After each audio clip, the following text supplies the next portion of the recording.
के हमारे मठा के शाम के प्रोग्राम में सभी भक्तों का बहुत बहुत स्वागत है। आज का हमारा जो विषय है वो है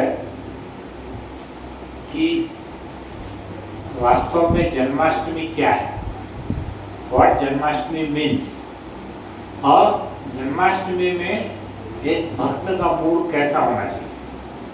तो हमारा जो भी हमारा समय है, हम इन दो टॉपिक के ऊपर में पूरा हम चर्चा करेंगे। क्यों करेंगे? क्योंकि इसके बाद जन्माष्टमी जो हमारा बुधवार का तारीख है वो आना है 6 तारीख और जालना में जन्माष्टमी है 7 तारीख। तो 6 तारीख को मुझे नहीं लगता वो संभव है ना। तो हम क्या करेंगे कि 7 तारीख को, हाँ, हम डायरेक्ट सभी लोग 7 तारीख को ही जालना में मिलेंगे। 10 तारीख को मंठा, हाँ, 10 तारीख को मंठा में करेक्ट। तो उसके पहले जन्माष्टमी क्या है, व्हाट एग्जैक्टली इज जन्माष्टमी। तो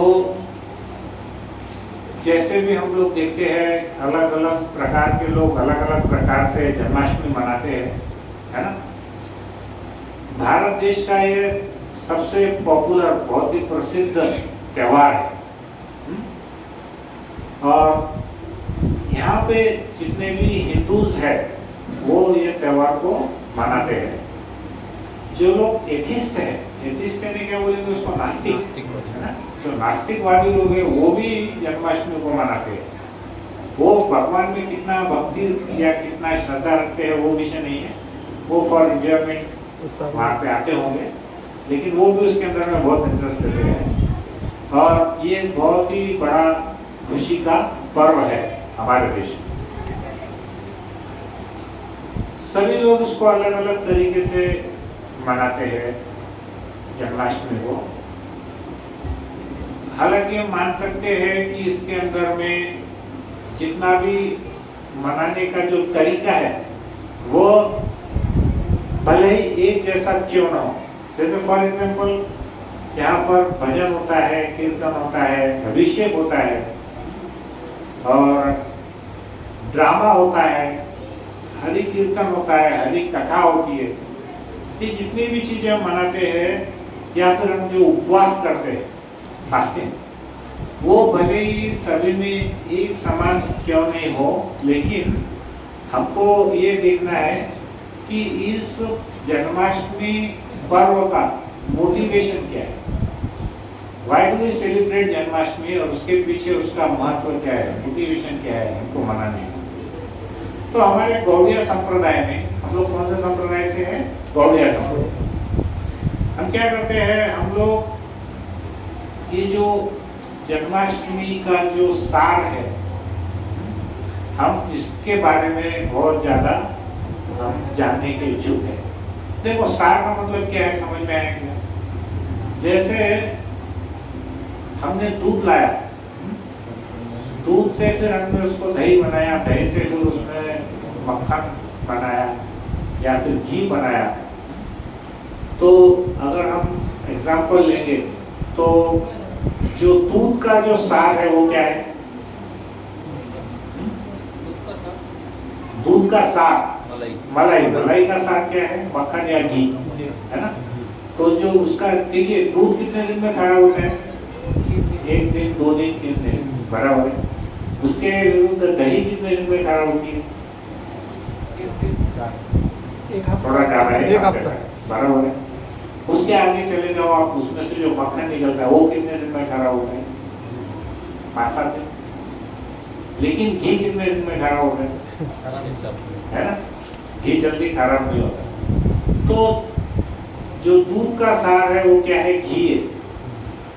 वैसे ही हम जो भी ये महोत्सव हम मनाते हैं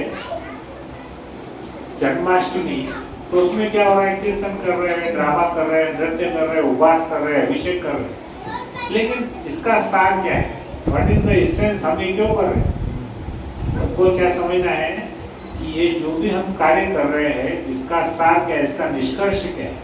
अभी मान के चलिए आपने ड्रामा कर लिया, गाना गा लिया, दही हंडी फोड़ दिए, अभिषेक कर दिए, सब हो गया, तो उसके बाद क्या? आज कर दिए फिर कल भूल गए, बराबर है। तो जन्माष्टमी महोत्सव हमने एक दिन में बहुत धूमधाम से मनाए, 1000-2000 लोग आ गए, हम बड़े प्रसन्न हो गए, अरे वाह वाह प्रभु जी, बहुत अच्छा अरेंजमेंट था, बहुत अच्छा प्रसाद था, बहुत अच्छी कथा थी, सब ठीक है। लेकिन गौड़ीय संप्रदाय में हमारे जो आचार्य है वो क्या देखना चाह रहे हैं कि हमारे हृदय में वो जन्माष्टमी के जो कृष्ण भगवान है वो हमारे हृदय में कितने अंतर विराजमान हुए थे। तो इसको क्या बोलते हैं हम? इसको बोलते हैं इसेंस, ये सार है। तो कोई भी हम त्योहार मनाते हैं तो उसका सार क्या है हमको ये समझना बहुत जरूरी है। क्योंकि हम हमारे मजे के लिए कुछ कर रहे हैं, ठीक है, भगवान की सेवा कर रहे हैं, मजा कर रहे हैं, सब आनंद ले रहे हैं, लेकिन अगर वो एक ही दिन रहा और दूसरे दिन के बाद में फिर भूल गए, फिर अगले साल की जन्माष्टमी का हम इंतजार करेंगे, तो भगवान हमारे हृदय में अवतरित होने वाले नहीं है। सबको ये देखना है कि ये जो जन्माष्टमी का उद्देश्य क्या है, जन्माष्टमी किस मूड से हमने मनाना चाहिए, हम इसके बारे में चर्चा करने वाले हैं। तो हमारे जीवन का उद्देश्य क्या है कि हमने पवित्र कार्य करते हुए भगवत धाम जाना है, ये हमारा इसेंस है लाइफ में। तुकाराम महाराज क्या बोलते हैं?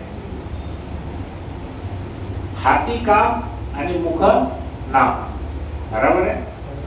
काम हाथ में रहना चाहिए और मुख में क्या रहना चाहिए? भगवान का नाम रहना चाहिए।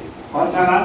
हरे कृष्णा कृष्णा कृष्णा हरे हरे, हरे राम राम राम हरे हरे। तो जो जन्माष्टमी का ये जो महोत्सव है, ये बहुत ही पवित्र दिन है। उस समय हमको हॉलीडे रहता है, अवकाश रहता है, क्योंकि भगवान कृष्ण पृथ्वी पर अवतरित होते हैं, बराबर है। इससे पहले कि हम कृष्ण का पृथ्वी पर अवतरण सुने, उससे पहले हमें देखना है कि इस ब्रह्मांड की रचना कैसी है और उसका स्वभाव कैसा है। जहाँ भगवान अवतरित होते हैं, मान के चलिए आप एक घर में घुसते हैं, आपने घर लिया, तो हम घर में घुसने के पहले या उसको खरीदने के पहले या बनाने के पहले हम क्या क्या देखते हैं? हमें देखते हैं आजू बाजू की लोकेशन कैसी है, घर रहने लायक है भी या नहीं भी है, हा? जितनी भी चीजें हम देखते हैं। वैसे भगवान अवतरण होने के पहले देखते हैं कि ये ब्रह्मांड की रचना कैसी है, उसका स्वभाव कैसा है, जहाँ वो अवतरित होते हैं। और इसके लिए उन्होंने क्या किया है, भगवत गीता में वो बोलते हैं कि कृष्णा कम्स एंड वाइज, मतलब कृष्णा कैसे आते हैं और क्यों आते हैं, और वास्तव में कृष्णा कौन है। हम किसी के भी बारे में हम महोत्सव मनाने के पहले उसके महत्व को जानना जरूरी है, बराबर है। आपका कोई प्रिय कलाकार है तो हम क्या डायरेक्टली उसके फैन होते हैं क्या? नहीं। कोई क्रिकेट प्लेयर है, उसके डायरेक्टली हम फैन होते हैं क्या? हम क्या करते हैं, उसके बहुत सारे क्रिकेट मैचेस देखते हैं। जिसको शौक है, मुझे शौक नहीं है लेकिन एक बताओ, जिसको शौक है वो क्या करता है, क्रिकेट के बहुत सारे मैच देखता है। जिसको पिक्चर का शौक है वो बहुत सारे उस कलाकार की पिक्चर देखते हैं, फिर बाद में वो फैन होते हैं। अब हमको भगवत गीता में बताया गया है कि संपूर्ण ब्रह्मांड के सर्वे सर्वा कौन है? भगवान कृष्ण। लेकिन उनके बारे में अगर हमको कुछ मालूम ही नहीं है तो हम उनके बारे में भक्ति हम कैसे कर सकते हैं, बराबर है। तो कृष्ण कौन है उनको जानना हमको जरूरी है। तो ब्रह्मा जी क्या करते हैं, उनका जो एहसास है कृष्ण के बारे में, ब्रह्मा जी वो बताते हैं। वो कौन है? वो ब्रह्मा जी इस ब्रह्मांड के सेकंड रचयिता है। पहले रचयिता कौन है? ब्रह्मा जी का जन्म किससे हुआ? कृष्ण की नाभि से, बराबर है। उसके बाद ब्रह्मा जी ने ब्रह्मांड की रचना की है। और क्या होता है, ब्रह्मा जी क्या करते हैं, वो अपने चारों सिर से, उनके कितने सिर है ब्रह्मा जी के? 4 मुख है, बराबर है। और वो क्या करते हैं, 4 हेड है, तो हमारे 4 अलग अलग युग भी है। कौन से युग है हमारे पास? सबसे पहला कौन सा? सतयुग, त्रेतायुग, द्वापर युग और कलयुग, करेक्ट। तो ये जो चारों युग है इसको अगर हमने कंबाइन किया चारों युग को, अभी तो बहुत मुश्किल है गणना करना। जैसे कलयुग कितने साल का है? कलयुग 4,32,000 साल। उसके ऊपर आएगा द्वापर युग, 4,32 में और 4,32 ऐड करेंगे, हो जाएगा 8,64। उसके बाद में आएगा त्रेता युग, 4,32 प्लस 4,32 प्लस 4,32, 13 लाख कुछ क्लियर होना चाहिए। और जो सतयुग है वो 4,32 ऐसे बोले ले 4, 17,28,000 रहेगा, ऐसा कुछ है वो। तो ये सब युगों के हम टोटल मारेंगे, 4 लाख, 8 लाख, 12 लाख और 17-18 लाख, ये सब युग को मिला के जितने लाख वर्ष होंगे उतना ब्रह्मा जी का एक दिन है। उतने ब्रह्मा जी का एक दिन मतलब कितने घंटे? सिर्फ 12 घंटे। कितने? और उतनी ही 12 घंटे की उनकी रात है ब्रह्मा जी। और इसको क्या बोलते हैं? जब ऐसे एक ये जो 4 युग का कंबाइन करते हैं तो उसको क्या बोलते हैं? एक दिव्य युग बोलते हैं। और ऐसे 1000 दिव्य युग जब होते हैं तो उसको एक कल्प बोलते हैं। और एक कल्प क्या है? वो ब्रह्मा जी का एक दिन है। तो हम उसकी गणना नहीं कर सकते, बराबर है। देखिए मान के चलिए हम ऐसा देखते हैं कि बहुत सारे कुछ कीड़े हैं जो सुबह पैदा होते हैं, दोपहर तक जवान हो जाते हैं, शाम तक बच्चे पैदा करते हैं, रात में मर जाते हैं। तो हमको क्या लगता है? अरे देखो इसकी आयु कितनी छोटी है ना, 10-12 घंटे की आयु है। तो ब्रह्मा जी के सामने हम भी कीड़े मकोड़े की अगर आयु के सामने हमारी आयु देखेंगे, हमारी आयु कलयुग में कितनी है? अधिकतर 100 वर्ष, जो कि नसीब बहुत कम लोगों को है, बराबर है। 70-80 वर्ष की आयु होगी, वो भी अगर सब ठीक ठाक चला तो, है ना। तो इस प्रकार से क्या होता है, यहाँ पर जब ब्रह्मा जी का एक दिन ऐसा होता है तो उसके बाद में प्रलय आ जाता है। प्रलय आने के बाद में क्या करते हैं? फिर उसी प्रकार से एक बार एक रात आती है, फिर प्रलय आता है, बराबर है। तो इतना बड़ा जो अवधि है वो ब्रह्मा जी का एक दिन है। तो ब्रह्मा जी को क्या करना पड़ता है? जैसे एक दिन एक कल्प हो गया, उनका एक दिन हो गया, तो पूरा जो ब्रह्मांड है वो क्या होता है? नष्ट हो जाता है ना। प्रलय में क्या होता है? पूरा ब्रह्मांड नष्ट हो जाता है। तो ब्रह्मा जी को क्या करना पड़ता है? जब वो देखते हैं कि अरे पूरा ब्रह्मांड नष्ट हो गया, तो उनको पूरा की पूरा ब्रह्मांड की वापस से रचना करनी पड़ती है। जैसा एक कोई व्यापारी है, एक बिजनेसमैन है, वो आज बिजनेस खत्म करके दुकान बंद करके घर पे जाके सो जाता है, जब वापस आए तो दूसरे दिन उसको वही बिजनेस वापस से चालू करना पड़ता है। तो सेम ब्रह्मा जी का भी वैसे ही रूटीन है। हमारे लिए वो बहुत बड़ा कालावधि है, लेकिन ब्रह्मा जी के लिए वो कितना है? सिर्फ एक 12 घंटे का दिन है। तो यहाँ पर हम देखेंगे, आपको जैसे गुरुत्वाकर्षण का एक नियम है क्या, कि कोई भी चीज हम ऊपर फेंकेंगे तो कहाँ चली जाती है? वो नीचे आती है ना। उसको क्या बोलते हैं? गुरुत्वाकर्षण का नियम बोलते हैं ना, है ना। वैसे ही जो इस ब्रह्मांड का नियम है, जैसे गुरुत्वाकर्षण का नियम है, वैसे लॉ ऑफ यूनिवर्स भी है, ब्रह्मांड का नियम भी है। क्या क्या नियम है? कि हर वस्तु समय के साथ में नष्ट हो जाती है, बराबर है। आप देखिए कि कोई वस्तु, अभी मान के चलिए कितने सारे बड़े बड़े राजा महाराजा थे पहले जमाने में, आज उनका कोई परिवार का एक व्यक्ति भी हमको बताएगा। हम बोलते हैं कि मान के चलिए महाराणा प्रताप है, शिवाजी महाराज है, इतने बड़े बड़े हैं। अब उनकी वंशावली में हमको पता ही नहीं है कि अभी कौन है कौन नहीं है। अब कुछ लोग अपने आप को क्लेम करते हैं, लेकिन उनके पास में उनका कितना वैल्यू है वो हमको पता नहीं है, बराबर है। तो वैसे ही क्या होता है, समय के साथ में सारी चीजें नष्ट हो जाती है। जैसे गुरुत्वाकर्षण का नियम है कि कोई भी चीज ऊपर से नीचे गिरती है, वैसे ब्रह्मांड का नियम है कि काल के हिसाब से प्रत्येक व्यक्ति या प्रत्येक वस्तु नष्ट होती है, करेक्ट। कोई भी चीज परमानेंट नहीं है।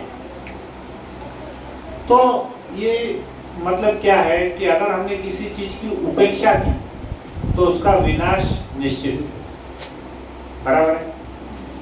जैसे अभी हमने मान के चलिए हमारे बेटे या हमारी बेटी की हमने उपेक्षा की, उनके तरफ ध्यान नहीं दिया, तो क्या होगा? उनकी जो चेतना है वो स्पॉइल होने वाली है, वो नष्ट होने वाली है। अगर आप अपने बच्चों का ध्यान नहीं देंगे, अगर माता जी अपने प्रभु जी का, उनके हस्बैंड का ध्यान नहीं देंगे, या हस्बैंड अपनी पत्नी का ध्यान नहीं देंगे, तो क्या होने वाला है? धीरे धीरे वो रिलेशन नष्ट होने वाला है, बराबर है। और वो लोग क्या रहेंगे? वो अपने आप में बहुत ही ज्यादा नाखुश रहेंगे, मतलब दुखी रहेंगे। अगर उनका ध्यान नहीं रखा जाए तो अपने आप को वो कैसा महसूस करेंगे कि हमको कोई प्यार नहीं करता, हमारी कोई देखभाल नहीं करता, और अपने आप को वो असुरक्षित महसूस करते हैं, बराबर है। और इससे क्या होने वाला है कि बहुत सारे लोगों की जिंदगी नष्ट हो जाती है। एक फैमिली के अंदर अगर एक माता अपने बच्चों का ध्यान नहीं रखती, पिता अपने पति का ध्यान नहीं रखती, या पति अपने बच्चों का ध्यान नहीं रखता, या पत्नी का ध्यान नहीं रखता, तो क्या होता है? उसके अंदर में बहुत सारे जो लाइफ है वो नष्ट होते जाते हैं, बराबर है। फॉर एग्जाम्पल, कितने लोगों ने हिटलर का नाम सुना है? हिटलर का नाम सुने क्या? कौन था हिटलर? क्या किया हिटलर ने? तानाशाह था, तानाशाह था। हिटलर की अगर हम उसका बचपना देखेंगे तो कैसा था कि हिटलर नेग्लेक्टेड बच्चा था, उसको कोई प्यार नहीं मिला। तो उसने क्या किया? उसने कितने हजारों लाखों जीव का, यहूदियों का उसने मर्डर कर दिया। आपने सुना होगा कि ऐसे गैस के चैम्बर रहते थे, उसके अंदर में उसने कितने सारे लोगों को डाल दिया, और जहरीली गैस छोड़ करके उसने लाखों लोगों को मार दिया। और ये क्यों हुआ? क्योंकि बचपन में उसकी उपेक्षा की, इसलिए ऐसा हुआ, बराबर है। तो हमको यहाँ पर पहली बात तो देखना है कि हमको सब जनों ने एक दूसरे का प्रेम रहना चाहिए, उपेक्षा नहीं रखना चाहिए आपस में, फैमिली में, बराबर है। तो जिंदगी में अगर हम देखेंगे कि अगर हम जो जॉब करते हैं, नौकरी करते हैं, अगर हमने नौकरी की उपेक्षा की तो क्या होगा? बॉस क्या बोलने वाला है? कल से घर पे बैठो, यू आर फायर्ड, घर पे बैठो, आने की जरूरत नहीं है। तो यहाँ पर महाराज परम पूज्य राधानाथ स्वामी महाराज बोल रहे थे एक लेक्चर में कि हमारे पास कितने भी प्रॉब्लम क्यों नहीं आते, प्रॉब्लम आना ये प्रकृति का स्वभाव है, प्रकृति का नियम है, बराबर है। कोई भी व्यक्ति कितना भी आराम से रहेगा तो भी उसको प्रॉब्लम आने वाला है। अगर मान के चलो आप बहुत अच्छे घर में बैठे हैं, सब बढ़िया चल रहा है, तो कोई मच्छर आके काट लेगा, बराबर है। नहीं तो बाजू में कहीं झगड़े होने वाले हैं, नहीं तो घर में ही बच्चा आपको आके कुछ उल्टा सुल्टा बोल के जाने वाला है, या आपकी पत्नी आपके ऊपर में नाराज होने वाली है। तो प्रकृति का नियम ही है कि कुछ ना कुछ यहाँ पर होने ही वाला है, प्रॉब्लम आने ही वाले हैं। अगर हम इन प्रॉब्लम को फाइट नहीं करेंगे, अगर हम उससे लड़ाई नहीं करेंगे, तो क्या होने वाला है? ये जो समस्या है ये हमारे जितने भी प्रयास है उसको नष्ट करने वाली है। या तो प्रॉब्लम को सॉल्व करो, नहीं तो प्रॉब्लम तुमको खत्म कर देंगे। सही है कि गलत है? मान के चलिए किसी घर में एक छोटी सी आग लग गई, अगर आग को आपने नहीं बुझाया तो क्या होने वाला है? आग बढ़ के उस घर को जला देगी। वैसे ही बीमारी है, छोटी सी बीमारी हो गई मान के चलो किसी, और उसने उसको नेग्लेक्ट किया, उसकी उपेक्षा किया, तो बीमारी क्या करने वाली है? बढ़ने वाली है, बराबर है। तीसरी चीज, कर्जा। कर्जा अगर आपने लिया किसी से और टाइम पे उसको नहीं दिया तो क्या होने वाला है? वो धीरे धीरे बढ़ने वाला है और आपको खत्म कर देगा। तो उसी प्रकार से जितनी भी समस्याएं हैं वो हमको उसके साथ में फाइट करना पड़ेगी। अगर हम ये देखेंगे कि हमारे कोई मित्र है, अगर हमने हमारे मित्रों की उपेक्षा की, आप माता जी लोग हैं, आप प्रभु जी लोग हैं, हम साथ में हैं, अगर हम एक दूसरे की उपेक्षा करेंगे तो क्या होगा? हमारा जो मित्रता है, मैत्रीपूर्ण स्वभाव है, माइक निकाल देंगे।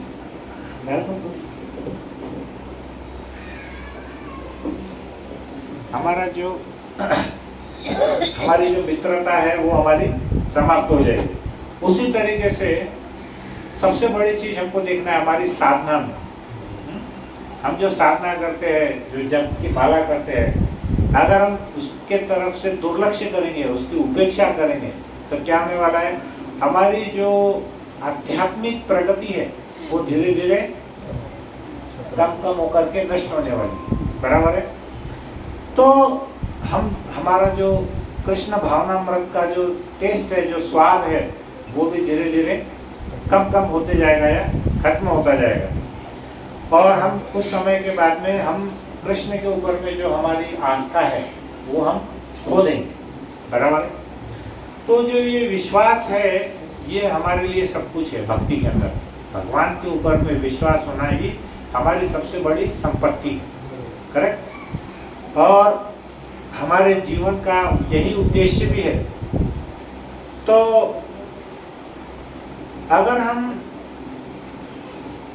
हमारी जो साधना है, हमने भगवत गीता या भागवतम के क्लास में नहीं आते हैं, अभी जैसे हमारा क्लास 15 दिन में एक बार है, अगर हम वो भी अटेंड नहीं करेंगे तो फिर हमको क्या होगा। हमेशा एक महाराज बोलते हैं कि श्रीला प्रभुपाद बोलते हैं हमेशा, वो बोलते हैं कि if you do not serve god then you will have to serve dog. God यानी क्या, भगवान, और जीवड़ी का उल्टा है कुत्ता। तो अगर हम भगवान की सेवा नहीं करें तो हमको किसकी सेवा करनी पड़ेगी, कुत्ते की, कुत्ते बिल्ली। हम देखते हैं ना विदेशों में बहुत सारे कुत्ते बिल्ली रहते हैं वहाँ इधर, है ना। तो यहाँ पे एक जैसा घर है, फॉर एग्जाम्पल अभी आप देखेंगे स्पेशली अमेरिका में, प्रभु जी बहुत घर 100-100 साल पुराने घर, लेकिन अगर उसको मेंटेन करके रखते हैं तो वो घर अभी भी नए जैसे लगते हैं। 100 साल पुराने घर भी नए लगते हैं। लेकिन वहीं पर कुछ घर ऐसे हैं जो मुश्किल से 30 साल पुराने हैं, लेकिन उसका रख रखाव अच्छा नहीं है, मेंटेनेंस अच्छा नहीं है, तो वो घर ऐसे जर्जर हो गए कि वो अभी गिरने में ऐसा लगता है। तो बोलने का मतलब क्या है कि हम जिस चीज़ की उपेक्षा करेंगे वो चीज़ हमको नष्ट करने वाली है। बराबर है कि नहीं। तो यहाँ पर ब्रह्मा जी पूछते हैं कि ये हर बार मुझे ब्रह्मांड का निर्माण क्यों करना पड़ता है। अब हमको तो लग रहा है एक कल्प यानी कितने लाखों साल हो गए, लेकिन ब्रह्मा जी के लिए सिर्फ कितने 12 घंटे। तो ब्रह्मा जी बोलते हैं हर 12-12 घंटे में मेरे को ये पूरा ब्रह्मांड का निर्माण करना पड़ता है। ऐसा क्यों करना पड़ता है? तो वो इसलिए करना पड़ता है क्योंकि जो हमारा पूरे ब्रह्मांड का या जितना हमारे लाइफ का जो उद्देश्य है वो क्या है, वो जो प्रकृति का नियम क्या है कि जितने भी लोग हैं उनको हमेशा कष्ट ही मिलने वाला है। अब आप देखेंगे जैसा न्यूज़ आती है टेलीविजन पे, अगर आप 1 घंटे की न्यूज़ देखेंगे तो उसमें अच्छी न्यूज़ कितने मिनट आती है और फालतू की न्यूज़ कितने मिनट आती है। अच्छी न्यूज़ कितनी आती है उस पर? मेरे को तो कभी दिखती ही नहीं अच्छी न्यूज़। तो यहाँ पे बाढ़ हो गई, वहाँ पे मर्डर हो गया, उधर आग लग गई, इधर ये हो गया, उधर वो हो गया। अच्छी न्यूज़ कभी आती है, एक आधी न्यूज़ आती कि कोई नई ट्रेन का आविष्कार हो गया या कुछ हमारा भी आज चंद्रयान चंद्रमा पे उतर गया, ऐसी न्यूज़ एक आध बार है। कितनी बार चंद्रयान उतरा है साहब अपने लाइफ में देखो, एक आध बार कभी तो होता है। लेकिन ये क्या है, हमारा जो जगत है ये दुखालय है। यहाँ पर क्या है, जैसे हम किसी लाइब्रेरी में जाते हैं, पुस्तक देखते हैं, उसको हम बोलते हैं पुस्तकालय। जहाँ पर बर्फ गिरती है, बर्फ को हिंदी में बोलते हैं हिम, तो उसको बोलते हैं हिमालय। वैसे हमारा ये जो संसार है वो क्या है, दुखालय है। बराबर है। तो ये दुखालय अशाश्वतम, ये कैसा है, दुखालय अशाश्वतम, मतलब ये निरंतर चलने वाला नहीं है, हमको हमेशा दुख ही मिलने वाला है यहाँ पर। बराबर है। तो आप देखेंगे कि जो हाईएस्ट ग्रह है, जैसे हम पृथ्वी है, पृथ्वी के ऊपर क्या है, स्वर्ग का हम मालूम है। उसके बाद में क्या है, स्वर्ग के ऊपर में जैसा फॉर एग्जाम्पल ब्रह्मलोक है, जहाँ पर और ज़्यादा पायस यानी भक्ति वाले लोग रहते हैं, लेकिन वहाँ पर भी दुख है। जैसे स्वर्ग में आपके पुण्य काम खत्म हो जाते हैं, वापस हमको पृथ्वी पर आना पड़ता है। बराबर है।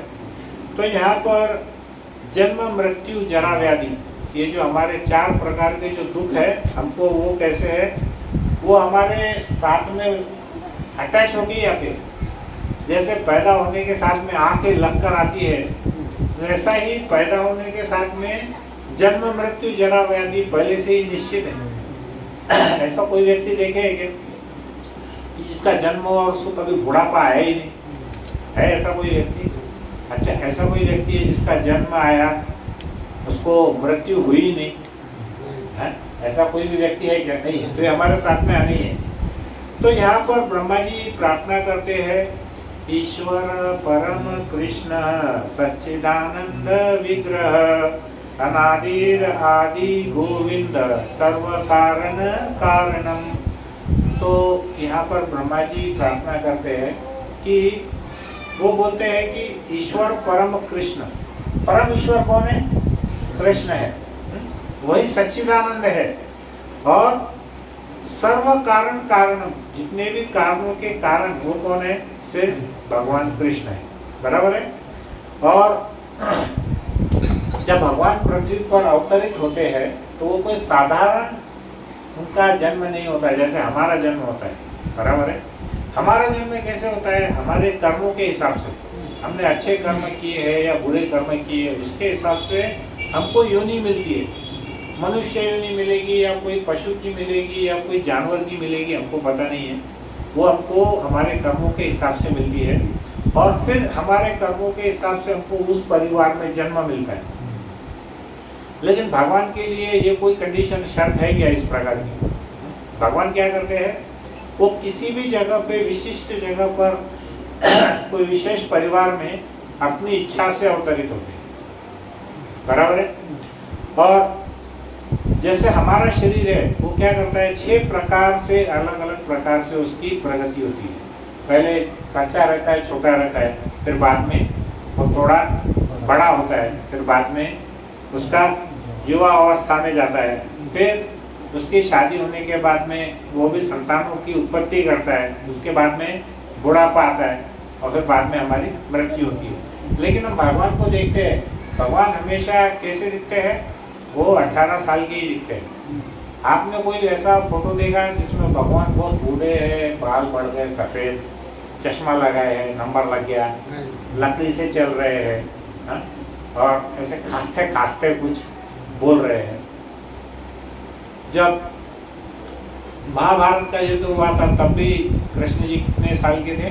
करीब करीब नहीं 80 साल के। तो करीब 80 साल के रहने के बाद में भी वो हमेशा कैसे लगते हैं? 18 साल के तरुण ही रहते हैं, बराबर है। तो यहाँ पर हम देखेंगे कि जैसे एक बच्चा जो है 12 साल का है, उसके लिए समय की गति अलग चलती है। एक 80 साल का जो वृद्ध है उसके लिए समय की गति अलग चलती है। 12 साल का जो बच्चा है उसको लगता है समय बहुत धीरे धीरे जा रहा है। वो बोलता है मैं कब बड़ा होऊंगा, कब मैं कॉलेज में जाऊंगा, कब मेरी शादी होगी, कब मैं व्यापार या नौकरी करूंगा। इसलिए उसको लगता है कि मेरा जो समय बहुत धीरे धीरे चल रहा है। लेकिन जो 80 साल का व्यक्ति है उसको लगता है कि अरे समय बहुत फास्ट है, अभी मेरे पास पता नहीं कितने दिन है, बहुत कम समय है। तो उसको लगता है कि समय बहुत धीरे धीरे चल रहा है, बहुत जल्दी जल्दी चल रहा है। छोटे बच्चे को लगता है समय बहुत धीरे धीरे चल रहा है, और जो वृद्ध व्यक्ति उसको लगता है कि समय बहुत फास्ट निकल गया, अभी तो क्या कुछ बचा ही नहीं, सब हो गया हमारा। हाँ, उसको ऐसा लगता है। तो यहाँ पर कृष्ण क्या बोलते हैं कि दोनों क्या करते हैं, समय को छोटा बच्चा भगाना चाहता है और बड़े वृद्ध व्यक्ति समय को रुकाना चाहते हैं। लेकिन ये चीज दोनों के हाथ में है क्या? समय को रुकाना या समय को बढ़ाना हमारे हाथ में है? नहीं है। वो दोनों भी निस्सहाय है, असहाय है, हेल्पलेस है, बराबर है कि नहीं? तो क्योंकि ये किसके हाथ में है? काल किसको बोलते हैं? कृष्ण के। कृष्ण की जो एक एनर्जी है वो माया, काल उनके हाथ में है। तो जन्म कर्म च में एवे दिव्य, यहाँ पे भगवत गीता में कृष्ण भगवान कहते हैं कि वो सभी कारणों के कारण है। जितने भी उत्पत्ति हुई है उसके सभी के स्रोत कौन है? भगवान कृष्ण है, करेक्ट। और जितनी भी वस्तुएं हम देखते हैं या जितने भी प्राणी हम देखते हैं पशु पक्षी जितने भी 84 लाख योनि जितनी भी देखते हैं वो भी क्या है, सभी भगवान से ही प्राप्त होती है। करेक्ट। और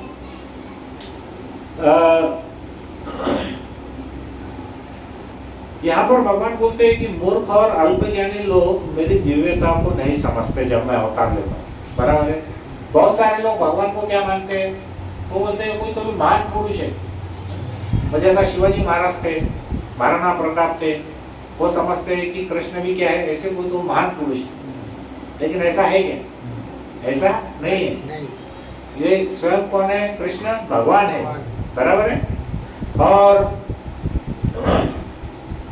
वो क्या करते हैं, जब जो अज्ञानी लोग भगवान की लीला सुनते हैं तब उनका विचार, जो भक्त कहानी सुनते हैं उनके विचार से अलग रहता है। दोनों के विचार अलग है। एक भक्त क्या करता है, जब कथा सुनता है तो भगवान को महसूस करता है। बराबर है। लेकिन जो एक मूर्ख व्यक्ति है, जो अल्पज्ञानी है, वो भगवान को एक साधारण मनुष्य समझता है। फॉर एग्जाम्पल देखिए, हम एक उदाहरण ऐसा देते हैं, जैसे बिल्ली रहती है। बराबर है। बिल्ली अपने बच्चे को मुंह में उठा करके लेके जाती है। बराबर है।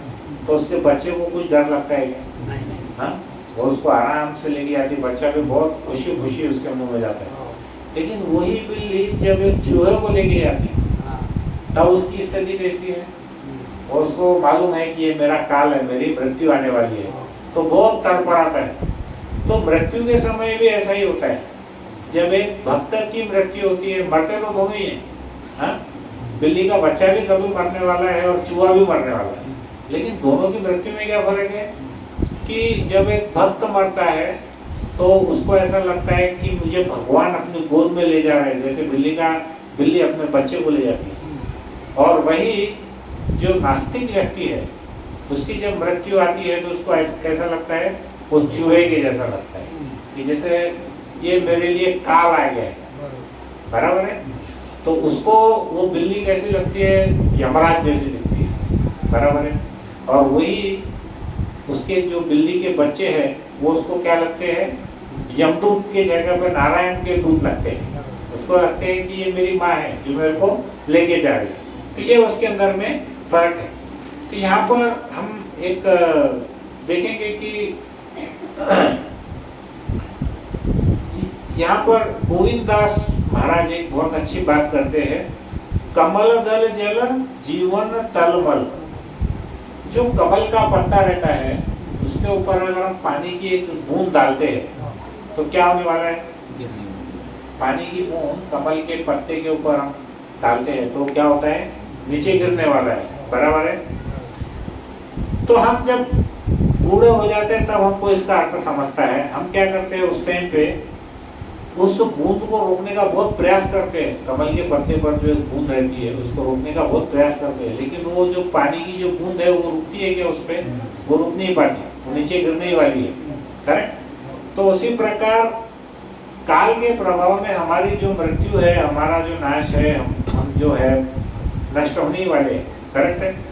तो यहाँ पर क्या हुआ कि गर्ग मुनि एक बार नंद महाराज के घर पे आए थे।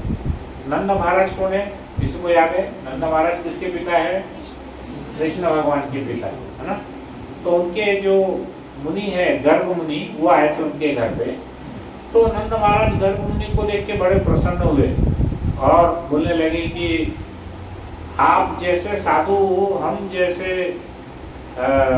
साधारण जीवों के घर पे आते हैं तो ये बहुत बड़ी बात है। क्यों बड़ी बात है? क्योंकि हम जीवन का जो लक्ष्य है वो हमेशा भूल जाते हैं। देखिए, जो ग्रस्त व्यक्ति है अगर वो भगवान के साथ में अटैच नहीं रहता, मान के चलिए हम सब ग्रस्त हैं, अगर हम भगवान की कथा नहीं सुनेंगे तो क्या होने वाला है, धीरे धीरे हम माया के साथ में जुड़ते जाएंगे। बराबर है। तो नंद महाराज गर्ग मुनि को कहते हैं कि ये हमारा परम सौभाग्य है कि आप यहाँ पर आए, क्योंकि हम ये भूल जाते हैं कि हमारा जीवन भी कमल के पत्तों पर पड़े हुए उस पानी की बूंद के समान है जो कभी भी फिसल कर नीचे गिर जाएगा और नष्ट हो जाएगा। बराबर है। तो जो पानी की बूंद मतलब क्या है? हमारा जीवन है। हमारा जीवन अगर हम साधु लोगों के साथ में कि हम भक्तों के संग में नहीं रहेंगे तो हमारा जीवन एक ही क्षण में नीचे गिर करके नष्ट होने वाला है, हमको पता ही नहीं चलने वाले। तो वो बोलते हैं कि हम संसार में इतना डूब जाते हैं कि हम वास्तविकता को ही भूल जाते हैं। अभी हमारा वास्तविक उद्देश्य क्या है? भगवान के धाम में जाना। बाकी सब चीजें महत्वपूर्ण नहीं है, लेकिन हम क्या कर रहे हैं? बाकी सब चीजों को महत्वपूर्ण बना रहे हैं हमारे जीवन के अंदर। तो वो बोलते हैं कि महान आत्माएं हमारे जब घर पर आती है तो हमें सतत भगवान का स्मरण कराती है कि हमारे जीवन का वास्तविक उद्देश्य क्या है। ये नहीं तो हम क्या होता है, माया में फंस जाते हैं। यद्यपि हम सब इसको जानते हैं कि माया हमको जकड़ लेगी, फिर भी हम उसमें से निकल नहीं पाते। बराबर है, ये सब चीजें मालूम रहती है हमको, लेकिन फिर भी हम क्या करते हैं, बार बार उसको भूल जाते हैं।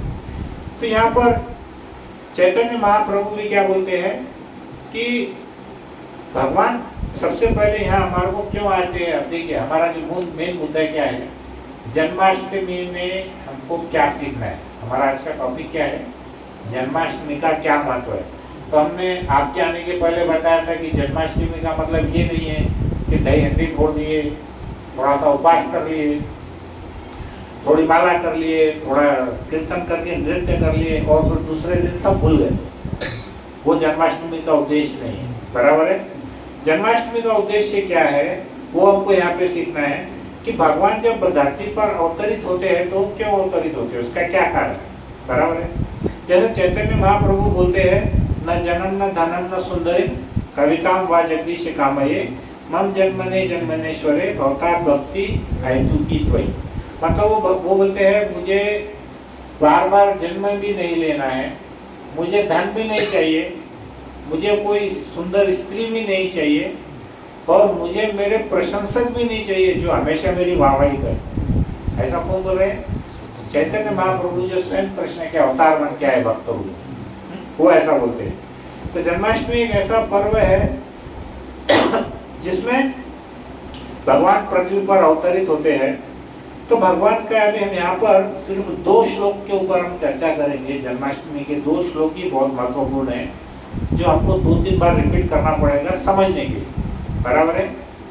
यहाँ पर एक श्लोक क्रमांक है भगवद गीता का 7.14, 7वें अध्याय का 14वां श्लोक बहुत इंपॉर्टेंट है।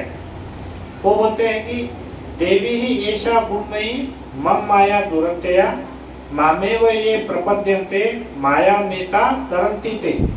वो बोलते हैं कि प्रकृति के 3 गुणों वाली इस मेरी देवी शक्ति को पार कर पाना बहुत कठिन है।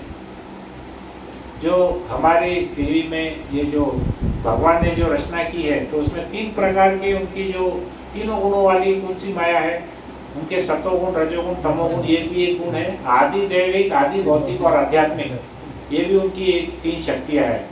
तो इसको पार करना बहुत मुश्किल है ना। तो वो बोलते हैं किंतु जो मेरे शरणागत हो जाते हैं वह सरलता से इसे पार कर देते हैं। मान के चलिए एक बहुत बड़ा सागर है, विशाल सागर, हमको उसको पार करना है तो हमको क्या करना पड़ेगा? बहुत बड़ा जहाज उसके लिए लगने वाला है। हाँ, तो हमको कई दिनों तक उसमें यात्रा करने के बाद भी हमको कभी कभी दुर्घटना हो सकती है, हम पार नहीं कर पाते। लेकिन जब हम भगवान की शरण लेते हैं तो भगवान क्या करते हैं, वो इतना बड़ा जो सागर है, वो जो गाय का जो बछड़ा रहता है उसका जो खूर रहता है, खूर को मराठी में क्या बोलते हैं? खूर ही बोलते हैं। तो गाय के बछड़े का पैर कितना रहता है? इतना सा। तो उसका जो गड्ढा रहता है उस गड्ढे में कितना पानी होता है? बस। तो जो इतना बड़ा विशाल सागर है, अगर हम भगवान की शरण में जाते हैं तो वो विशाल सागर भगवान क्या करते हैं, वो जो छोटा सा गड्ढा है गाय के बछड़े का, गाय का भी नहीं, गाय के बछड़े का जो खूर में जितना पानी आता है इतना सा, तो ये विशाल सागर इतनी बड़ी जो समस्या है वो समस्या घट करके बिल्कुल इतनी सी छोटी सी हो जाती है जिसको हम आसानी से पार कर सकते हैं। तो एक विशाल सागर को पार करना और एक खूर के अंदर छोटा सा पानी को पार करना, उसमें कुछ फर्क है कि नहीं है ना? रात दिन का फर्क है। उसको तो हम 1 मिनट में 1 सेकंड में लांघ सकते हैं। तो वो बोलते हैं कि जो मेरी शरण में आते हैं वो मेरे जो तीनों गुण है उसको आसानी से पार कर पाते हैं। तो यही जन्माष्टमी है तो भाग्यशाली वही लोग हैं जो भगवान के प्राकट्य को इस प्रकार से समझ पाने में समर्थ हो जाते हैं। अभी परम पूज्य राधानाथ स्वामी महाराज एक बहुत अच्छा अमेरिका का उदाहरण दे रहे थे। उनके यहाँ पे एक राज्य है, उसका नाम है न्यू ऑर्लिन्स। जैसे अपने यहाँ पे महाराष्ट्र है, गुजरात है, मध्य प्रदेश है, वैसे अमेरिका का एक राज्य है, उसका नाम है न्यू ऑर्लिन्स। और वहाँ पर क्या हुआ कि एक बहुत बड़ा चक्रवात आया। चक्रवात को मराठी में बोलते हैं चक्रवादळ, बराबर है। तो बहुत बड़ा एक चक्रवात आया वहाँ पर, और उन्होंने उस चक्रवात का नाम क्या रखा? कैटरीना। और महाराज बोलते हैं नाम तो बहुत सुंदर है, कैटरीना नाम से तो हमको ऐसा लगता है कोई मनमोहक, बहुत बढ़िया, ऐसा नरम, कोई अच्छी ऐसी कोई वस्तु हमारे दिमाग में आती है ऐसा। लेकिन वो जो चक्रवात था, वो चक्रवात इतना भयंकर हो गया कि वहां पर पूरे अमेरिका में 160 अरब डॉलर का नुकसान हुआ। 160 अरब डॉलर मतलब 160 को आप 80 से गुना करेंगे ना, उतने अरब रुपए, मतलब उतना का मतलब आप इमेजिन नहीं कर सकते। हमारे देश का शायद 3-4 साल का बजट है पूरे देश का, उतना वो नुकसान हो गया वहाँ पे। और करीब करीब 1800 लोग उसमें मरे। तो मुझे ऐसा लगा ये जो चक्रवात था जिसका नाम कैटरीना था, वो चक्रवात क्या था वास्तव में? कृष्ण कथा में हमने सुना था एक बवंडर आया, वो तृणावर्त था, ध्यान है? तृणावर्त, वो ऐसा बवंडर आता है और वो क्या करता है, कृष्ण जी को ऊपर उठा के लेके चले जाता है। फिर कृष्ण क्या करते हैं, उस राक्षस की पीठ पे सवार हो जाते हैं और उसको नीचे ढकेल के और उसको पत्थर पे पटक के मारते हैं, तो वो मर जाता है। तो यहाँ पर देखेंगे कि ये जो चक्रवात था, पहले थोड़ा सा नदी के रूप में धीरे धीरे नदी आई, फिर धीरे धीरे बाढ़ बन गई, फिर उसमें ये चक्रवात बवंडर आ गया। तो वहाँ पर जो कैलिफोर्निया में एक बहुत दुनिया का सबसे महंगा जो इलाका है, वहाँ के जो घर है सब अरबों खरबों के थे। वो घर भी कैसे हुए, वो जैसे एक कीचड़ के ऊपर में प्लेट कैसे फिसलती है, वैसे बड़े बड़े घर पूरे के पूरे फिसलने से लगे वहाँ, बराबर है। तो यहाँ पर महाराज बोल रहे थे, मैं न्यू ऑर्लियंस में देखा, वहाँ का जो कल्चर था बड़ा विचित्र था।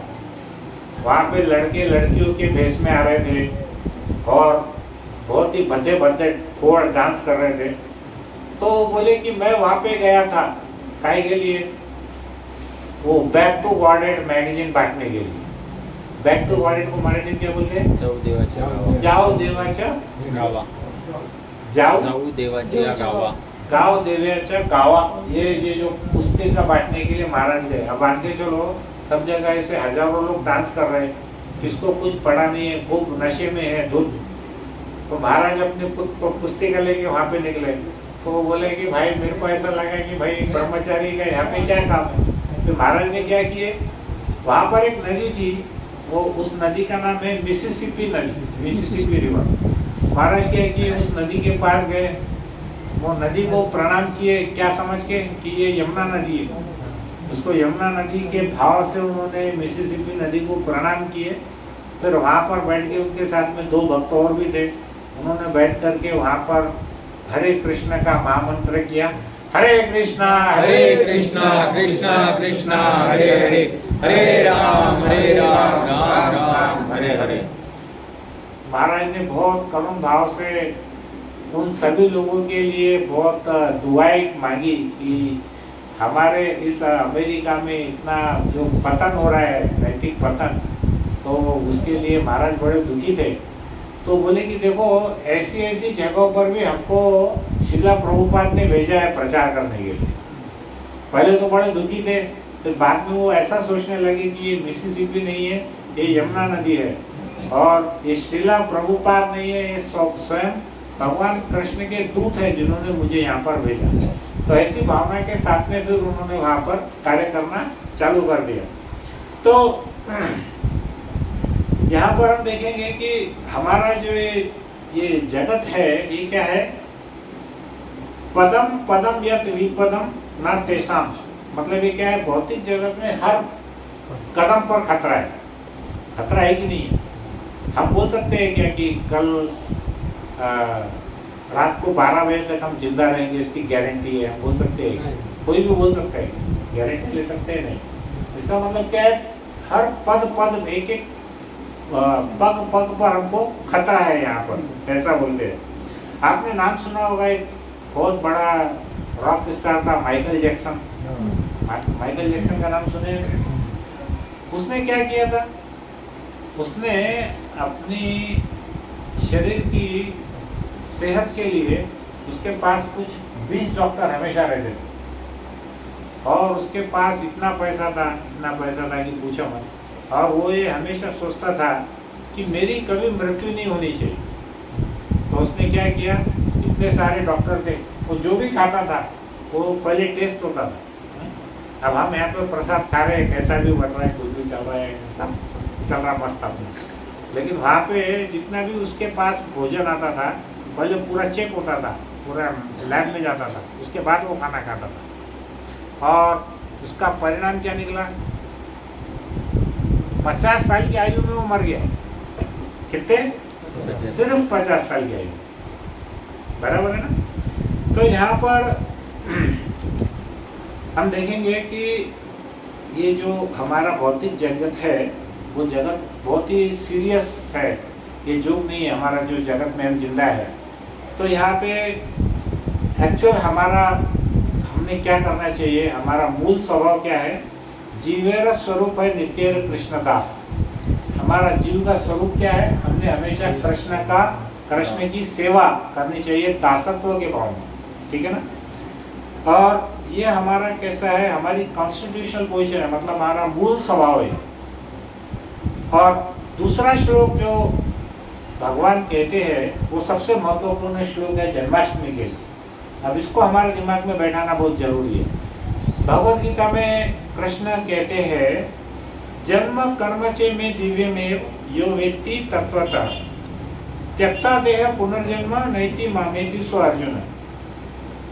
भगवान अर्जुन को क्या कहते हैं कि जो है अर्जुन, जो मेरे आविर्भाव यानी जन्मदिन, भगवान का जन्म काहे के बारे में बात कर रहे हैं? जन्माष्टमी यानी जन्मदिन। तो जो मेरे आविर्भाव को, आविर्भाव यानी बर्थडे सादी भाषा में, जन्मदिन को, तथा मेरे कर्मों की दिव्य प्रकृति को जानता है। मतलब आपको अगर ये भी मालूम पड़ गया कि भगवान कृष्ण का जन्म कैसे हुआ और भगवान ने कौन सी लीलाएं की, बस खाली हमने इतना भी सुन लिया, तो उसका क्या फल है? उसका फल भगवान खुद बोल रहे हैं अपने मुंह से। वह इस शरीर को छोड़ने पर इस भौतिक संसार में पुनः जन्म नहीं लेता। अगर उसने मेरे जन्म के बारे में कथा सुन लिया, मेरी लीलाएं के बारे में कथा सुन लिया, तो उसको वापस से इस भौतिक जगत में जन्म नहीं लेना पड़ता, अभी तो मेरे सनातन धाम को वो प्राप्त होता है। बराबर है? अब हम लोग क्या करते हैं, थोड़ा सा भी हमको आनंद मिल गया, ये कथा मैंने पहले बोला था ना, वो एक व्यक्ति, वो बड़े एक कुएं के अंदर में ऐसा उल्टा लटका पड़ा हुआ है, उसको 2 झाड़ी में पैर अटके हुए हैं, नीचे मगरमच्छ है, ऊपर शेर है, और वो झाड़ के 2 टहनियों को चूहे काट रहे हैं। उसके ऊपर एक शहद का छत्ता है, उसमें से खाली 2 बूंद शहद की उसके जीभ पे गिरी। अब सब तरफ से दुख ही दुख है, सिर्फ वो 2 बूंद शहद की गिरने पर वो बोलता है, वाह वाह क्या मस्त चल रहा है। उसको पूछेंगे, प्रभु जी अभी चलना है कि हमारे साथ में गोलोक धाम? आपको इतना मस्त है कि नहीं? अब हम दुख में पड़े, इतना गटर में सड़ रहे, हमारी मृत्यु निश्चित है, हमको मालूम है मरने वाले, बड़े होने पे घर में कोई पूछता नहीं है, हम जाते कि बीच बीच में गाड़ी करते हैं बच्चों के, बच्चे बोलते अरे माता कभी जाना है, वो सब गालियाँ देते, लेकिन हम क्या बोल रहे हैं, इधर ही मस्त। देखो जैसे जैसे हम लोग, जैसे देखो हमारे शास्त्र में क्या बोला गया है कि 50 साल के बाद में हमने क्या करना चाहिए? वानप्रस्थ आश्रम लेना चाहिए। वानप्रस्थ का मतलब क्या है? देखिए उस टाइम पे क्या बोलते थे कि जंगल में जाना चाहिए, लेकिन अभी तो जंगल है ही नहीं, तो फिर अभी का वानप्रस्थ कैसा रहेगा, कोई बता सकता है? आज का वानप्रस्थ यानी क्या है, मुझे क्या समझ में आया बताओ आपको। वानप्रस्थ आज का मतलब ये है कि हमारे बच्चों के कार्य में काड़िया नहीं करना। क्या मुझे बरोबर है? उन्होंने अगर हमको पूछे तो उसका उत्तर देना। माताओं ने बहुओं के अंदर में जा के नाक नहीं घुमाते। वो अगर उनकी बहू आ गई तो उसने बहू के ऊपर में भरोसा करना चाहिए।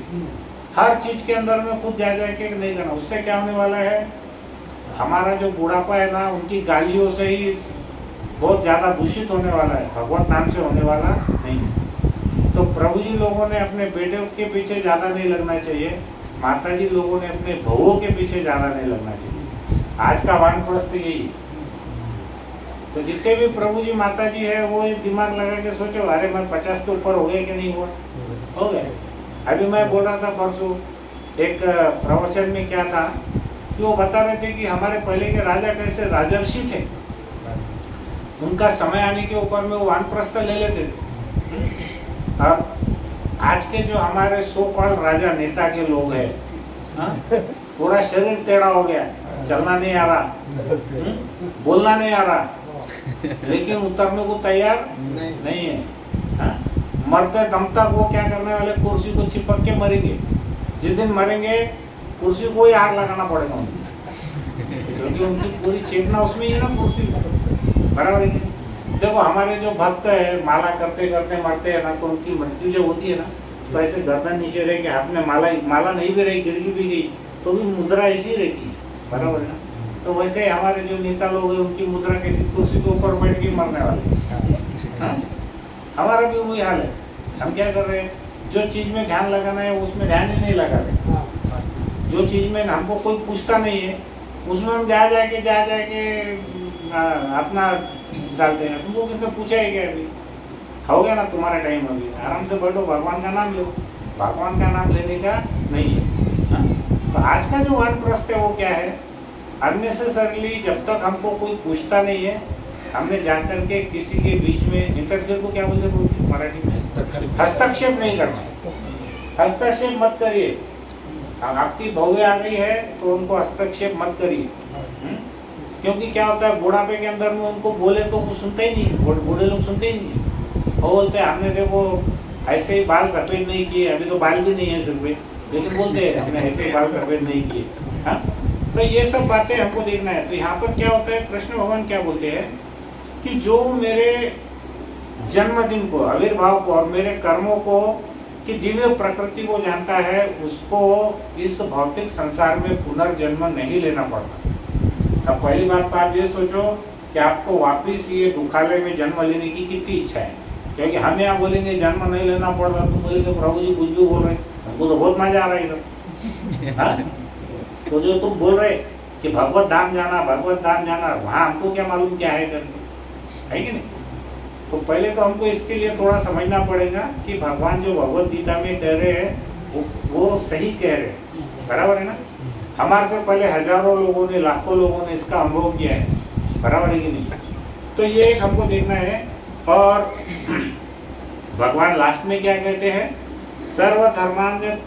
सर्वधर्मान्य परित्यज्य मामेकम शरणं व्रज अहम त्वं सर्व पापेभ्यो मोक्षयिष्यामि मा शुचः। भगवान अर्जुन को बोलते हैं कि तुम समस्त प्रकार के धर्म का परित्याग करो, मेरी शरण में आओ, मैं समस्त पापों से तुम्हारा उद्धार करूंगा।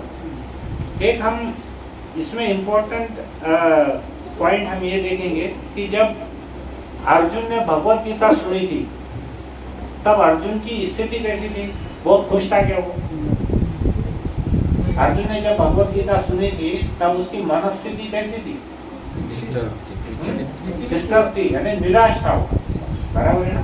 था ना, निराश था ना। तो भगवान बोले अरे युद्ध लड़ो, तब अर्जुन ने युद्ध लड़ा। लेकिन जब श्रीमद् भागवतम परीक्षित महाराज ने सुना तब उनकी अवस्था कैसी थी?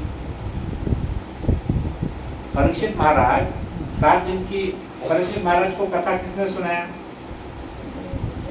शुकदेव गोस्वामी। बराबर है। कितने दिन सुनाए?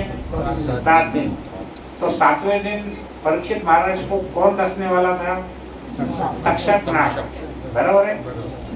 लेकिन परीक्षित महाराज 7 दिन तक एक अन्न का दाना ग्रहण नहीं किए, एक बूंद पानी की नहीं पिए, एक क्षण के लिए भी सोए नहीं। उनका जो अंदर का उन्माद था, उनके अंदर जो परमानंद था, वो इतना तीव्र था कि वो हर शब्द सुनने के लिए लालायित थे। जैसे हम मानते चले हमारा यहाँ पर क्लास 1 घंटे का है, 1 घंटा हुआ कि हमको लगता है बस अभी प्रसाद का क्या है, जरा प्रभु जी मेनू में बोल दो अभी बस हो गया तुम्हारा। लेकिन परीक्षित महाराज कैसे थे?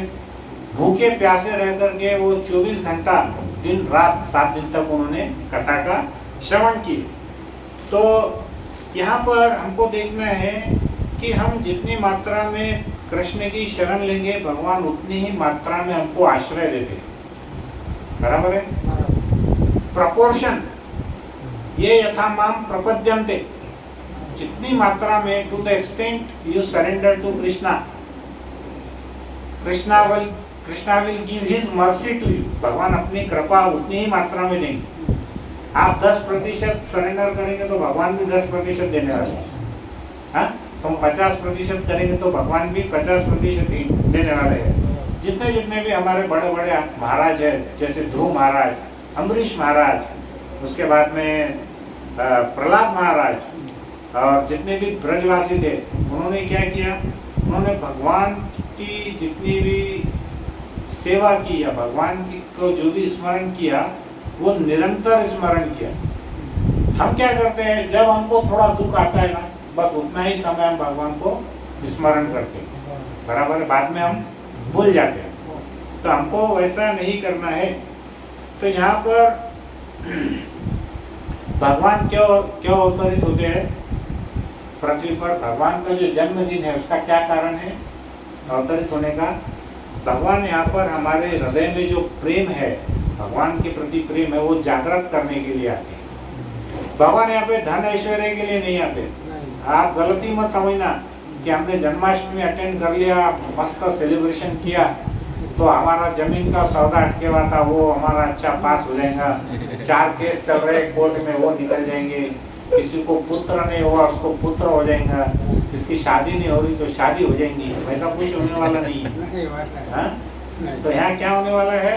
भगवान का जो प्रेम है वो हमारे हृदय में जागृत होने वाला है। और दूसरा काम भगवान क्या करते हैं?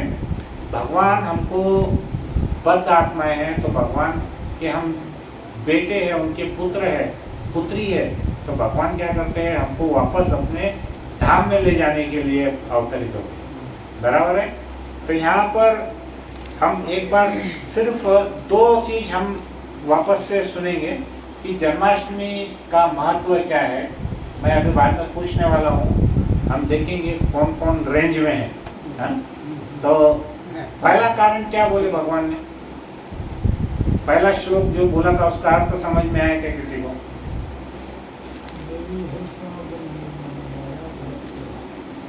भगवान क्या बोलते हैं कि जो मेरी शरण में आता है उसको क्या होता है? प्रकृति की जो 3 गुणों वाली जो उनकी माया है, देवी शक्ति है, उसको वैसे तो पार करना बहुत कठिन है, लेकिन जो मेरी शरण में आता है उसको वो सरलता से पार कर लेता है। तो उसका उदाहरण हमने कौन सा किए थे? बछड़े के खूर का, और उसकी तुलना किससे किए थे हमने? सागर से।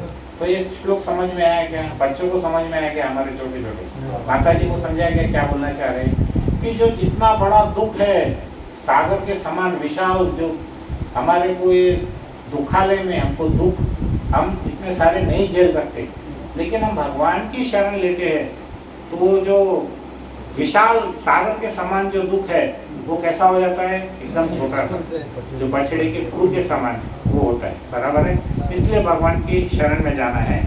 और दूसरा श्लोक भगवान यहाँ पे क्या बोलते हैं कि जो भी मेरे जन्म और मेरे कर्मों को समझता है उसको क्या होता है? उसकी दिव्यता को जो समझता है उसको वापस इस पृथ्वी पर जन्म लेना नहीं पड़ता। तो फिर वो कहाँ जाता है? वो भगवान के धाम में जाता है, बराबर है। तो देखो, हम तो कोई बहुत बड़े प्रकांड पंडित नहीं है, कि हम कोई भागवतम के 18,000 श्लोक याद कर लेंगे, भगवत गीता के 700 श्लोक याद कर लेंगे और उपनिषद वेद पुराण हमने हमारी उतनी क्षमता नहीं है। लेकिन जन्माष्टमी में सिर्फ वो भगवान क्यों अवतरित हुए, सिर्फ उतना भी मालूम पड़ गया तो भगवान क्या बोल रहे हैं, अगर उतना भी मालूम पड़ गया तो क्या होने वाला है, भगवान हमको अपने धाम में वापस ले जाएंगे। एक लास्ट छोटी सी कहानी है 2 मिनट की, उस पर से हम ये और अच्छे से समझेंगे। ये कहानी मैंने पहले शायद भूली हुई है। एक बार क्या होता है कि चैतन्य महाप्रभु जो स्वयं भगवान है वो श्रीरंगम मंदिर में जाते हैं। श्रीरंगम मंदिर में एक वहाँ पर तो एक ब्राह्मण रहता है, लेकिन वो ब्राह्मण कैसा रहता है, वो अशिक्षित रहता है, उसको पढ़ना नहीं आता। तो वो क्या कर रहा था, भगवत गीता ऐसा खोल करके बैठा था और उसकी आंखों से ऐसे आंसू निकल रहे थे। लेकिन आसपास के जो दूसरे ब्राह्मण थे जो ज्यादा पढ़े लिखे थे, वो जोर जोर से उसके ऊपर में हंस रहे थे। क्यों हंस रहे थे, क्योंकि उसने वो जो भगवत गीता थी वो उल्टी पढ़ रहा था। तो चैतन्य महाप्रभु वहाँ पर गए और उस ब्राह्मण को पूछे कि आप इस भगवत गीता में क्या पढ़ रहे हैं। तो वो ब्राह्मण बोलने लगा कि प्रभु मेरे को तो पढ़ना लिखना आता ही नहीं है, मैं सिर्फ इस भगवत गीता का जो सामने का कवर पेज है वो देखता हूँ और मैं रोने लगता हूँ। तो बोले क्या देखते हैं आप, तो बोले उसमें मैंने देखा कि भगवान जो ये तीनों लोगों के स्वामी हैं वो अपने भक्त के लिए एक ड्राइवर का काम कर रहे हैं। हाँ? तो ड्राइवर का काम बहुत बड़ा प्रशंसनीय है या बहुत बड़ी पोस्ट का काम है क्या? आपको पता है युद्ध में जब अर्जुन का रथ हाँकते थे तो उनको दिशा कैसे बताता था अर्जुन कृष्ण को, ऐसे पैर मार के क्या करता था, अगर उनको लेफ्ट साइड जाना रहता था तो अर्जुन कृष्ण को लेफ्ट साइड में ऐसा मारता था पैर से। कृष्ण जी लेफ्ट साइड चलते थे, सीधे हाथ पे जाना था तो सीधे हाथ से पैर मारता था। अभी किसी को तुम एक शब्द बोलो पैर मारना तो बहुत दूर की बात है। तो तुम पैर मारे तो वो हाथ उठा के ही मारने वाला है। हाँ खाली उंगली दिखाओ उसको, काम पे नहीं आते हो। तो यहाँ पर क्या है कि इसका सार क्या है कि चैतन्य महाप्रभु बोले कि देखो वास्तव में देखा जाए तो वास्तविक जो अथॉरिटी है वो पूरे इस मंदिर में वो केवल आप हो। अथॉरिटी का मतलब जो व्यक्ति वास्तव में गीता पढ़े जाने के लिए जो लायक है, जिसकी पात्रता है, तो वो पात्रता किसकी है, वो उस अनपढ़ ब्राह्मण की है। बाकी के जितने भी लोग हैं ये सब कैसे है, ये ढोंगी है। तो चैतन्य महाप्रभु उनको ऐसा बोले, इसका मतलब क्या है कि हमको यहाँ पर कृष्ण का प्रेम हमारे हृदय में कैसे उत्पन्न हो और हम निरंतर कृष्ण के नाम का कीर्तन कैसे करें, हम 16 माला निरंतर कैसे करें, कृष्ण के साथ हमारा संबंध किसी न किसी प्रकार से हम 12 महीने हमारे अंत काल तक कैसे जोड़े, हमको सिर्फ और सिर्फ यही सीखना है। तो जन्माष्टमी का जो मूड है वो मूड हमारा ऐसा होना चाहिए कि हम सतत भगवान कृष्ण के साथ में जुड़े रहे। हमारे को उसके लिए बहुत पढ़ाई लिखाई की कोई आवश्यकता नहीं है। और वो क्या करेंगे, जैसे परीक्षित महाराज का जो मूड था कथा सुनते समय, वैसा ही मूड हमेशा हमारा होना चाहिए जब भी हम कथा श्रवण करते हैं। तो आप सभी को आने वाले जन्माष्टमी की बहुत बहुत शुभकामनाएं। 7 जनवरी को जालना में जन्माष्टमी का महोत्सव है। तो 7 सितंबर को महोत्सव है। तो सभी भक्तों से निवेदन है कि वे अधिक से अधिक संख्या में जालना के हमारे इस नए सेंटर पे जो नया मंदिर बना है वहाँ पर होने वाला है। प्रार्थना कीजिए कि जब तक हमारे नए मंदिर का इंटरनल काम भी सब ठीक ठाक हो जाए, ताकि किसी का पैर नहीं फिसले वहाँ या कोई छोटी मोटी दुर्घटना भी नहीं हो, ऐसा सब प्रार्थना कीजिए। और उसके पश्चात आप लोगों का 10 तारीख का भी यहाँ पर है। तो मुझे लगता है कि हमारा जो अगला कार्यक्रम बुधवार 15 दिन के बाद जो आने वाला है वो 6 तारीख का है। तो 6 तारीख को हम यहाँ पर प्रोग्राम नहीं रख पाएंगे, क्योंकि हमको 7 तारीख को जाला में हमको प्रोग्राम रखना है, तो फिर हमारा थोड़ा गैप होगा। तो आज का जो हमारा जन्माष्टमी का जो मूड था, जो हमारा मूड को हिंदी में क्या हमारा भाव। भाव, हमारा जो भाव है, ये भाव कैसा होना चाहिए कि हम भगवान के जो जन्म और उनके कार्य है उसकी दिव्यता को हमने केवल श्रवण भी कर लिया तो हमको भौतिक जगत में वापस नहीं आना पड़ेगा, पहली बात। और यदि हम भगवान की शरण लेते हैं तो जो 3 दुख देने वाली जो भगवान की दूसरी जो एनर्जी है, वो एनर्जी हमको संताप नहीं देगी। आदि दैविक, आदि भौतिक और आध्यात्मिक, ये तीनों भी ताप से हम बच जाएंगे अगर हम भगवान की शरण लेते हैं। और तीसरी बात, जिस प्रकार से परीक्षित महाराज कथा सुनकर भगवान का श्रवण करें और भगवान के धाम को चले गए, उसी भावना के साथ में हम भगवान के निरंतर श्रवण और कीर्तन हमको करना चाहिए। ठीक है, किसी का कोई प्रश्न है तो आप पूछ सकते हैं, और फिर हम हमारा यहाँ पर एक 5 मिनट कीर्तन करेंगे प्रभु जी, है ना, और फिर हमारा कुछ अनाउंसमेंट है तो आप कर सकते हैं। अगर कुछ गलती हुई हो तो मुझसे क्षमा कीजिएगा। आज के अंदर में बहुत ज़्यादा मसालेदार कहानियाँ नहीं थी, क्योंकि जो सब्जेक्ट था बड़ा थोड़ा गंभीर सब्जेक्ट था वो, कि हमको कृष्ण के बारे में जानना है, क्योंकि बार बार हमको लेक्चर में बता रहे कि आप गंभीर रहो, तो उसको बहुत ज़्यादा हंसी मजाक के साथ हम ले नहीं सकते थे। तो जिस प्रकार से एक आम व्यक्ति जन्माष्टमी मनाते हैं और हमारे कृष्ण भक्त इस्कॉन की जो जन्माष्टमी मनाते हैं, उसमें बहुत फ़र्क है। काय का फ़र्क है? चेतना का और उनके भाव का, उसमें फ़र्क रहता है, बराबर है। तो हम भगवान के चरणों में यही प्रार्थना करेंगे कि प्रतिदिन हम 16 माला इस जन्माष्टमी से शुरू करेंगे, और भगवान के प्रति हम हमारे कम से कम भले ही 1 पेज क्यों नहीं हो, भगवत गीता का रोज पढ़ेंगे या भागवत की कोई कथा सुनेंगे। यूट्यूब के ऊपर में सभी भाषाओं में कथाएं रहती है, हिंदी भी सबको समझती है, मेरी हिंदी समझ रही है तो यूट्यूब वाली हिंदी भी आपको समझ ही जाएगी। तो आप उसकी कथा सुनिए, भगवान के साथ में अटैच रहिए। अगर भगवान के साथ में डिटैच हो गए तो फिर हमको माया के साथ अटैच होना पड़ेगा, और माया के साथ में अगर हम जुड़ गए तो उसका जो अंत है बड़ा दुखदायी होने वाला है। ठीक है, तो हम यहाँ पर हमारा आज का सत्संग को विराम देते हैं। हरे कृष्ण। 6 तारीख 1-2 दिन पहले रखा, आप मुझे 6 तारीख का पहले 1-2 दिन पहले रखा। त्या हप्त्यामध्ये आपली जन्माष्टमीच्या सेवेची